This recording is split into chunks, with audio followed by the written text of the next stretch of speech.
نقدم إليكم توقيت مباراة المغرب وتنزانيا اليوم في تصفيات إفريقيا المؤهلة لكأس العالم والقنوات الناقلة والمعلقين وتشكيلة المغرب. في البداية ما تنسوش تدعمونا بلايك للفيديو والاشتراك في القناة.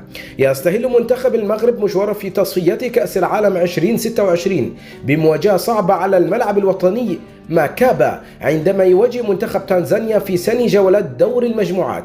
كان من المفترض أن تواجه أسود الأطلس منتخب أريتريا في الرباط بالجولة الأولى، إلى أن الخصم انسحب من التصفيات ليستغل المدرب المغربي هذه الفترة في الإعداد للمرحلة المقبلة الهامة والتي تشهد الهدف الأكبر حاليا كأس إفريقيا. على الجانب الآخر منتخب تنزانيا نجح في تحقيق الفوز على النيجر في الجولة الأولى بهدف دون رد.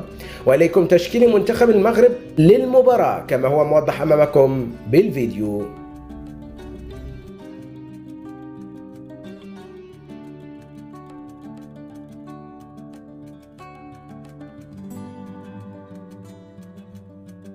أما عن القنوات الناقلة للمباراة فتنقل المباراة عبر قناة SS1 بصوت المعلق خالد الحدي، والقناة المغربية الأرضية بصوت المعلق محمد العدلي، وقناة تمازيك 8 بصوت المعلق محمد فضلاوي.